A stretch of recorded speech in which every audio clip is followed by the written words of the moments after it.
주의 뜻으로 내일을 계획하십시오. 그런 제목으로 야고보서 말씀을 또 계속 이어가도록 하겠습니다. 코로나의 시간이 1년 6개월을 훌쩍 지나가고 있습니다. 많이 익숙해진 것 같아요. 그래서 굉장히 두려워했던 코로나인데 어느 순간 친숙해진 것 같습니다. 그죠? 그래서 이제 자연스럽게 받아들이고 있지 않나 하는 생각까지도 드는데, 그럼에도 불구하고 여전히 코로나의 공포는 우리 안에 계속 되고 있다고 말할 수 있죠. 요즘 백신을 맞는 분들이 조금씩 늘고 있습니다만 백신에 대한 공포도 많이 있는 것 같아요. 백신에 대한 여러 가지 이제 소문들이 돌면서 백신을 맞고 괜찮을 것인가 걱정하기도 하는데요. 최근에 뉴스를 보니까 인도의 경우 코로나로 죽은 사람이 너무 많아서 화장할 장소가 부족해서, 화장터가 부족해서 길에 그냥 산 같은데 버리는 일들이 되게 많다고 그래요. 그래서 들개들이 그 시체를 이렇게 그냥 먹고 이런 뉴스들이 어제 나오더라고요. 보면서 너무 참담하다. 우리는 한 600명 정도 지금 매일 이제 코로나 환자들이 나오는데, 그럼에도 불구하고 안정적이잖아요. 저희 나라만 봐도 안정적인데, 인도의 그 뉴스를 보니까 우리나라가 이렇게 안정적이라고 해서 코로나가 이렇게 쉬운 상대라고만 생각할 수는 없는 것 같아요. 지금도 열악한 환경에서는 코로나 때문에 고통당하는 사람들이 참 많구나 하는 생각이 들어요. 이스라엘 같은 나라는 뭐 집단 면역을 선포했죠. 그래서 실내는 아직 마스크를 쓰라고 주의를 주지만 야외에서는 벗어도 되는 걸 선포했습니다. 그래서 이스라엘은 다 벗고 다니고 있고요. 어떤 나라들은 그렇게 집단 면역을 선포해서 자유롭게 생활하고 있는가 하면, 어떤 나라는 아직도 코로나로 죽는 사람들이 넘쳐날 정도로 참 어려운 시기 속에 있죠. 불안하게 하는 게 코로나뿐은 아닐 것입니다. 앞서 말씀드린 이스라엘의 지금 팔레스타인과의 그 지역 분쟁. 그래서 선교사님이 SNS에 올린 영상을 봤는데요. 정말 하늘에 미사일이 막 날아다니고 격추하는 장면들을 이렇게 올리시는 장면들을 여러 번 보았습니다. 그러니까 현실인 거죠. 멀리 다른 나라 이야기라고만 생각했는데 친밀한 선교사님이 직접 찍어 올린 영상을 보니까 남일이 아니더라고요. 그래서 이제 집안에 방공호가 돼 있어서 그 지하 방공호에 늘 숨어 지낸답니다. 언제 이제 폭격이 될지 모르니까. 근데 이제 그 지역은 워낙 그런 폭격이 많은 지역이라 집집마다 이렇게 방공호 설치들을 다 많이들 해놓고 산대요. 그러니까 참 이게 저 멀리 있는 얘기만은 아니구나 하는 생각이 들어요. 얼마나 그 공포가 있겠어요. 미사일이 막 날라오고 폭격되는 소리들이 들리고요. 미얀마에서도 있는 이 군부 쿠데타 사태들, 사람들이 죽어나가고 심지어 어린 아이들까지도 그냥 잔인하게 죽이는 장면들을 보고 있으면 정말 마음이 아파요. 당장 우리나라만 해도 남북이 대치하고 있는 휴전 상태잖아요. 전쟁이 끝난 게 아니라 휴전, 여전히 전쟁 중인 상태입니다. 잠시 전쟁을 쉬고 있는 거거든요. 70년 가까이 이렇게 살고 있다 보니까 그런가 보다 살지만 실은 전쟁 중인 거예요. 아직도. 외국에서는 저희 나라를 되게 불안해하죠. 언제 전쟁이 일어날지 모르는 나라. 저희들만 평온하게 살아요. 보면 저도 이제 중국에 나가 있을 때 항상 기사가 나는 걸 보면요, 한국의 사태를 이렇게 주시하는 기사들이 되게 많아요. 전쟁이 곧 날 거다, 막 이런 기사들이 꽤 많이 나는데 한국 사람들만 평탄하게 삽니다. 뭐 그런 일이 있겠어 그러고 여유 있게 살아요. 사실은 걱정할 만한 상황이죠. 언제든지 전쟁이 나도 이상하지 않을 상황이지 않습니까? 또한 지금 나에게 별일이 없다고 그래서 여러분 안전하다고 생각하실 수 있으시겠어요? 지금 주변에 보면 교통사고로 죽는 사람도 참 많고요. 살인사건도 계속 늘고 있고요. 산업재해로 죽는 사람들도 참 많이 있습니다. 마치 다윗이 사울에게 쫓길 때 나와 죽음 사이는 한 걸음뿐이니라 고백한 것처럼 우리도 언제 어떻게 죽음을 맞이할지 모르게 된다는 공포 속에서 살고 있지 않습니까? 그럼에도 불구하고 우리가 살아가는 삶의 모습을 보면 죽음과 무관한 자처럼 살아가는 모습을 보게 돼요. 천년 만년 살 것처럼 그렇게 살아가는 모습을 봅니다. 가끔 장례식장을 방문하면 그때 한번 그래, 죽음이 바로 내 앞에 있지 깨닫긴 하지만 또 시간이 지나면 일상으로 돌아와 별 의식 없이 살아가는 우리의 모습을 보게 됩니다. 물론 이것이 인생이 허무하니까 열심히 살면 뭐하냐 그런 얘기를 드리려고 하는 얘기는 아닙니다. 살아갈 때 우리 모든 인생들에게 끝이 있다는 걸 인식하고 사는 것과 그런 인식 없이 사는 것은 큰 차이가 있다라는 말씀을 드리는 거죠. 오늘 본문 13절에 보니까 이런 이야기가 나와요. 들으라, 너희 중에 말하기를 오늘이나 내일이나 우리가 어떤 도시에 가서 거기서 1년을 머물며 장사하여 이익을 보리라 하는 자들아. 그러니까 어떤 장사하는 사람이요, 어떤 도시에 가서 1년간 돈을 벌 계획을 세우고 있다는 이제 이야기로 시작을 하는데요. 이 당시의 배경을 좀 이해할 필요가 있는데, 당시는 아직 반유대인 정서가 이렇게 팽배할 때가 아닙니다. 야고보서 이 서신이 쓰일 때가요. 이 지중해 바다를 통해서 유대인들이 전 세계로 장사를 많이 나가고 있을 때고요. 각 도시들에서도 그런 유대인들이 이제 방문하여서 장사하는 것들을 많이 반기는 그런 분위기였다고 해요. 그러니까 너도 나도 돈을 벌기 위해서 해외 진출을 이야기하고 계획을 세우는 그런 분위기가 교회 안에 있었다라는 걸 이제 알 수 있는 거죠. 이런 일반적인 분위기 속에서 야고보 사도께서 말씀하고 있는 거예요. 이처럼 인생의 계획을 세우는 자들에게 내가 꼭 해줄 말이 있다 말씀하는 거죠. 14절로 이야기를 하는데요. 같이 한번 14절 읽어보도록 하겠습니다. 시작. 내일 일을 너희가 알지 못하는도다. 너희 생명이 무엇이냐? 너희는 잠깐 보이다가 없어지는 안개니라. 아멘. 모든 인생은, 모든 생명은 안개처럼 금방 사라지는 존재라고 이야기하는 거예요. 이걸 의식하며 사는 것은 결코 쉬운 일은 아닐 겁니다.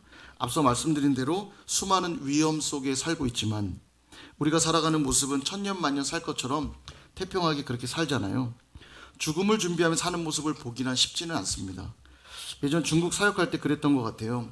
많은 사역자들이 계속 추방되고 심지어는 성도들도 추방되는 그런 분위기 속에서 다음 차례는 나겠구나, 우리 가정이겠구나 생각하니까 짐을 풀어놓고 살 수가 없더라고요. 이 추방도장을 받고 나면요, 빠르게는 3일 안에도 그날 당일날 쫓겨나는 경우도 있고요.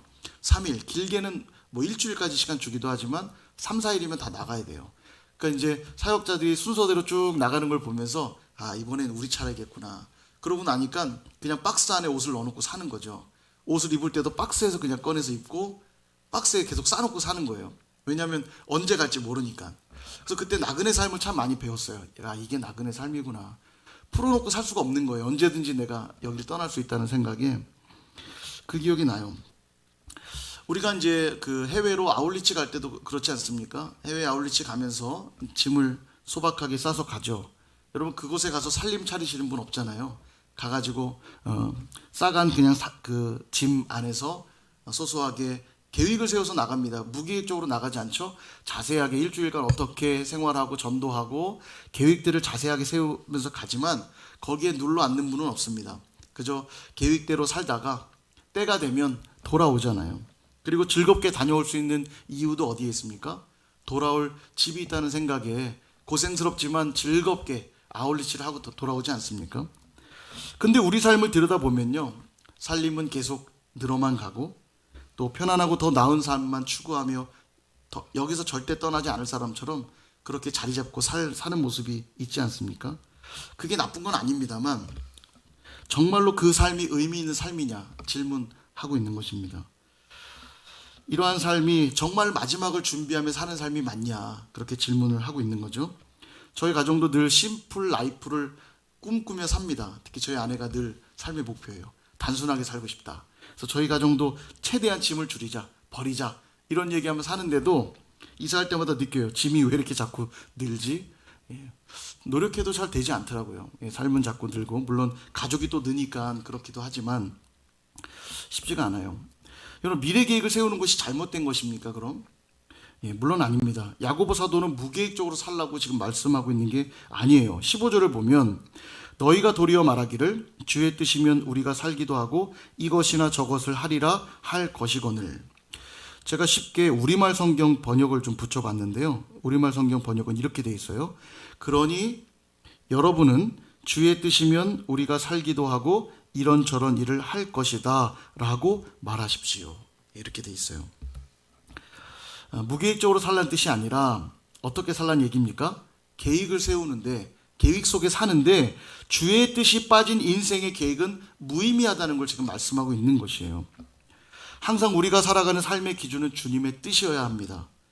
주님의 뜻에 맞춰서 생각하고 결정해야 된다는 거죠.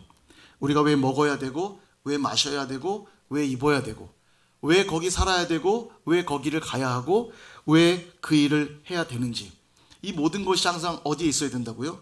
주의 뜻 가운데 있어야 된다. 이걸 야고보 사도께서 말씀하고 있는 거죠.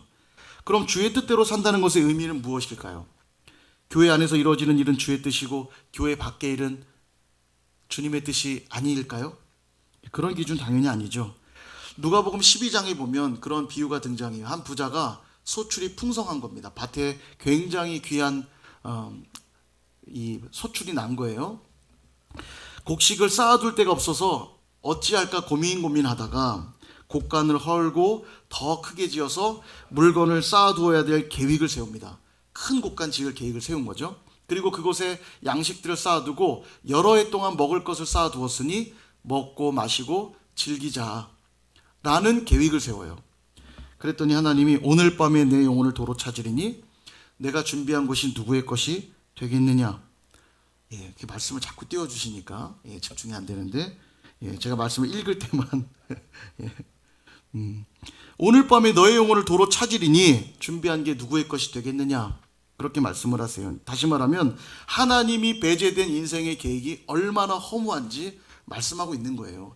그 곡간을 크게 지어서 여러 해 먹을 걸 쌓아두면 뭐하냐. 오늘 밤에 너의 영혼을 부르면 아무 소용없지 않느냐. 이 말씀하는 거죠. 그러면서 그 말씀의 결론이 이것입니다. 누가복음 12장 21절 우리 같이 한번 읽어볼까요? 시작.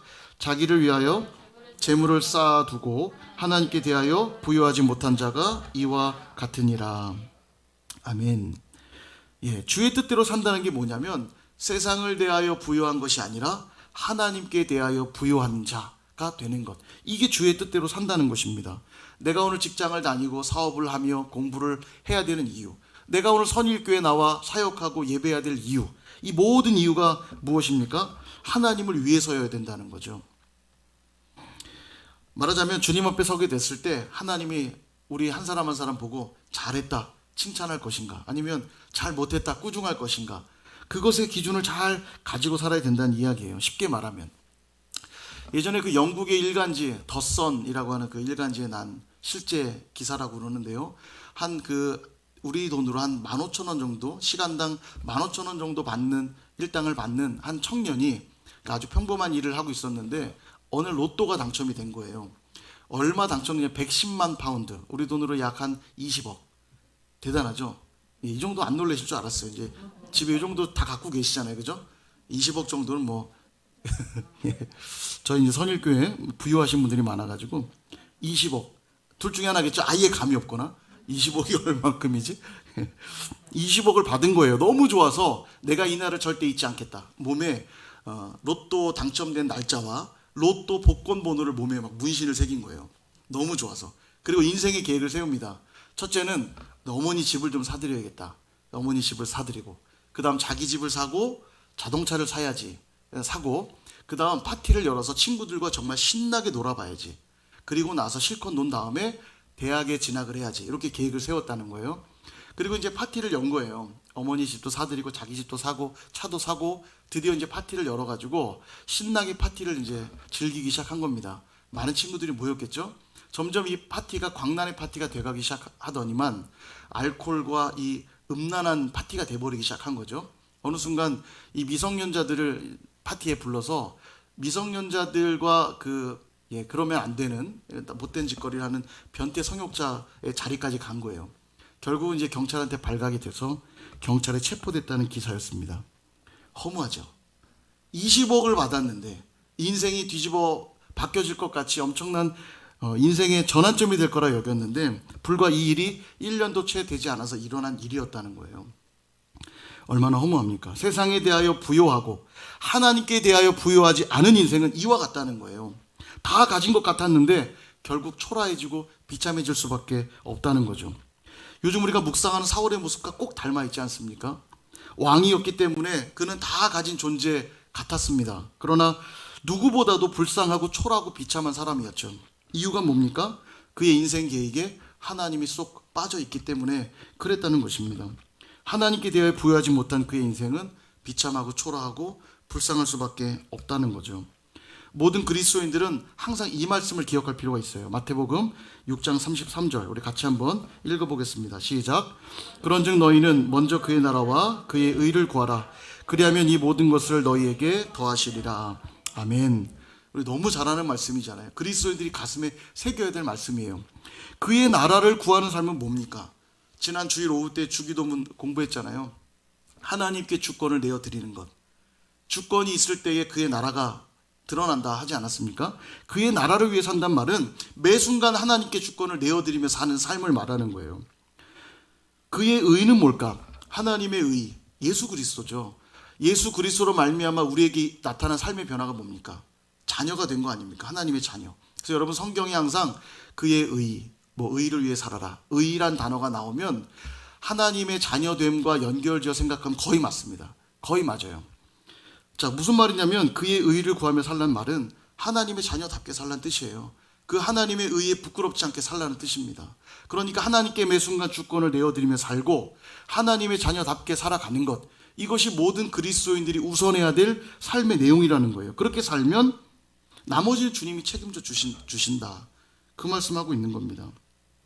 이 말씀대로라면 오늘이 마지막 사는 날이라고 해도 뭐를 위해 살아라? 하나님의 나라와 의를 위하여 살라는 말이에요. 오늘이 마지막이라 할지라도, 그러면 내일은 투마로, 내일 말고 내일은 하나님이 책임지신다는 뜻입니다. 오늘이 마지막이어도 하나님의 의와 그 나라를 위해 살면 그 다음은 하나님이 책임져 주신다. 여러분, 오늘이 마지막인 사람이 어떻게 그날을 살까요? 가장 의미 있는 일을 하지 않을까요? 그죠? 그 일이 뭐라는 거예요? 하나님의 나라와 의를 쫓는 삶이라는 거예요. 이것이 그리스도인인 우리가 살 때 가장 의미 있는 삶이라는 거예요. 여러분, 다윗을 보십시오. 하나님의 전을 너무 건축하고 싶었어요. 짓고 싶었는데 하나님이 막으십니다. 너는 피를 너무 많이 흘렸어. 너는 지을 수 없고 너의 아들을 통해 지을 것이다. 솔로몬을 통해 지을 거라 말씀하죠. 이거 얼마나 김 빠집니까? 내가 너무 하고 싶은데, 내가 하나님을 위해 이 전을 너무 짓고 싶은데. 그래서 포기한 게 아니라 다윗은 성전 건축의 계획을 세웁니다. 철저하게 준비해요. 그 전을 자기가 건축할 수 없을지 몰라도 그 하나님의 전이 건축된다는 기쁨 속에 성전 건축의 계획대로 철저하게 준비합니다. 여러분, 자기 이름이 드러나지 않는데도 열심히 하실 수 있으세요? 교회에서 어떤 사역할 때도 우리는 머리로는 알아요. 내 이름을 드러내면 안 돼. 하나님의 영광만. 하지만 자기 이름이 드러나지 않을 때 여러분 열심히 하십니까? 인간의 본성상 쉽지가 않아요. 자기 이름이 드러나지 않을 때 그 일을 열심히 하는 게 쉽지 않은데, 다윗은 자기가 실제로 성전 건축 누가 했습니까? 물으면 누구라고 여러분 대답하세요? 솔로몬이 했잖아요. 다윗은 정말 이름이 드러나지 않아요. 근데 다윗 열심히 준비하거든요. 어떻게 그게 가능했을까요? 다윗은 하나님께 대하여 부유한 자였습니다. 자기 이름 드러나는 거 하나도 안 중요했어요. 그가 중요한 건 하나님의 전이 아름답게 세워지는 것이 너무 기뻤기 때문에 자기 이름이 드러나지 않아서 상관이 없었습니다. 그러니까 성전 건축 계획을 세우는 거예요. 헌신의 계획들을 세워나는 것입니다. 여러분, 다윗처럼 주의 뜻을 위해 오늘을 살아갈 수 있는 저와 여러분 될 수 있기를 주님의 이름으로 축원드립니다. 구체적으로 하나님께 대해 부유한 삶이 무엇인지 야고보 사도는 한 가지를 더 가르쳐 주시는데요. 17절을 우리 다 함께 읽어보도록 하겠습니다. 시작. 그러므로 사람이 선을 행할 줄 알고도 행하지 아니하면 죄니라. 아멘. 1년간 가서 많은 돈을 벌어오는 계획을 세웠다 할지라도 그 일로 누군가에게 선을 행하고 선한 영향력을 끼치지 못한다면 그것은 허황된 자랑에 불과하다. 그렇게 지금 말씀하고 있는, 도리어 악한 것이고 그것은 죄다. 이렇게까지 말씀하고 있어요. 야고보 사도는요, 이 부분을 굉장히 강조 많이 합니다. 우리가 이미 살펴본 야고보서 1장 27절에도 보면 경건이 무엇인가? 더러움이 없는 경건은 곧 고아와 과부를 그 환난 중에 돌보고 또 자기를 지켜 세속에 물들지 아니하는 그것이니라. 이렇게 말씀하시잖아요. 경건의 핵심이 아주 구체적이에요. 고아와 과부를 환난 중에 돌보는 것이 경건이다. 다시 말하면 선을 행하는 것, 선한 영향력을 끼치는 것, 그게 바로 경건이다 말씀하고요. 오늘도 말씀하기를 주의 뜻이 무엇이냐? 선을 행하고 선한 영향력을 끼치는 것이 주님의 뜻이라고 말씀하는 것입니다. 종종 부모들이 그런 이야기 하죠. 자녀들에게, 야, 공부해서 남 주냐? 공부해서 남 줘! 막 이렇게 하잖아요. 그렇죠? 많이 들어보셨죠? 아니, 많이 해보셨고요. 예, 또 그렇게 많이 해보셨죠? 공부해서 남 주냐? 근데 오늘 말씀대로라면 남 주기 위해서 공부해야 되는 거예요. 오늘 말씀대로라면. 그죠? 미국에 그 필립스 아카데미라고 하는 유명한 사립고등학교가 있어요. 이 학교 출신들이 유명한 사람이 되게 많거든요. 이름 열거하면 그 사람도 거기 출신이야? 할 만한 사람 되게 많아요. 근데 이 필립스 아카데미의 교훈이 뭐냐면 not for self. 그러니까 자기 자신을 위한 것이 아닌, 이게 교훈이에요. 학교의 교훈. 실제로 이 학교 출신들이 되게 유명 인사들이 많이 나왔는데 통계를 보니까 1930년대 이후에 졸업한 사람들의 통계를 내보니까 졸업생 35명당 1명꼴로 미국 인명사전에 기록이 돼 있답니다. 어마어마한 거죠. 이 고등학교 하나의 출신들이 35명 중에 1명이 미국 인명사전에 기록될 만큼 대단한 사람이 많이 나왔다는 거예요. 그러니까 남을 위한 인생은 결국 자신에게도 큰 영광이 된다는 교훈을 보게 되죠. 성경도 말씀해요. 받는 자가 복되다 말하지 않고요.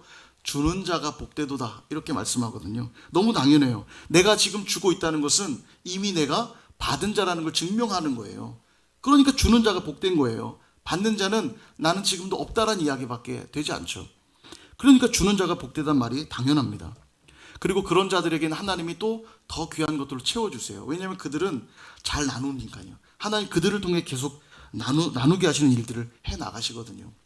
그러므로 할 수 있다면 우리가 누군가에게 줄 수 있고 나눌 수 있는 자들 될 수 있기를 축복합니다. 그렇게 선을 행하고 영향력 끼치는 그런 삶은 너무나 중요해요. 그걸 알면서도 행하지 않을 때 성경은 뭐라고 규정합니까? 죄라고 말해요. 죄라고. 그냥 그렇게 살지 않았으니까 아는 게 아니라 알면서 행하지 않는 그것은 죄다. 그렇게 말하는 거죠. 연세대학교 철학과의 명예교수인 이 김영석 교수님이란 분 계세요. 1920년생이세요. 올해로 102세입니다. 참 오래 살고 계신데 100세가 되던 해 누가 질문한 거예요. 교수님은 언제 죽고 싶으십니까? 이렇게 질문한 거예요. 그러니까 이 교수님 뭐라고 대답하냐면 내가 더 이상 일을 할 수 없고 누군가에게 도움이 될 수 없다면 죽음을 맞이하고 싶다. 그렇게 이야기했다는 거예요. 누군가에게 아무런 도움이 되지 못하고 선한 영향력을 끼칠 수 없는 인생은 살아있다 해도 살아있는 인생이 아닐 수 있는 것입니다. 한국을 빛낸 100명의 위인들이란 노래가 있잖아요. 그 노래 보면 위인들이 쫙 나와요. 근데요, 그 노래 중에 위인이 아닌 사람이 하나 등장합니다. 누군지 아세요? 안중근은 애국, 이완용은 매국, 역사는 흐른다 이렇게 나오거든요. 이완용이라는 사람이 등장해요. 위인은 아닙니다. 근데 이 노래에 등장을 해요. 그죠? 여러분, 이 이완용이란 분이라고 해도 될지 모르겠는데 이완용 이 사람은요. 당시에 정말 나는 새도 떨어뜨릴 만큼 큰 권세가 있었을지 모르겠습니다. 떵떵거리며 살았을지도 모르겠어요. 그러나 선한 영향력을 끼치지 못했던 그의 삶은 영원히, 저는 영원이라 말하고 싶어요. 영원히 불명예 안고 사는 거예요. 매국노의 대표주자가 된 겁니다. 그의 자손들은 어떻게 살겠어요? 자손들, 이완용의 후손들도 불명예 속에 살지 않겠어요? 이 땅을 살면서도 어떤 인생으로 살았느냐가 너무 중요한 문제인데 하물며 하나님의 사람들의 삶이란 더하지 않겠습니까? 영혼을 사는 자들인데 우리가 선을 행하고 선한 영향력 없이 산다면 얼마나 허무한 인생이 되겠습니까? 사랑하는 여러분, 작고 보잘것 없어 보인다 해도 우리 인생의 목표와 계획이 분명할 필요가 있습니다. 어떤 계획이어야 됩니까? 바로 주님이 오늘 저녁에 우리를 부르셔도 후회하지 않을 만큼 주님의 뜻에 합당한 삶을, 합당한 계획을 세워야 된다는 것입니다.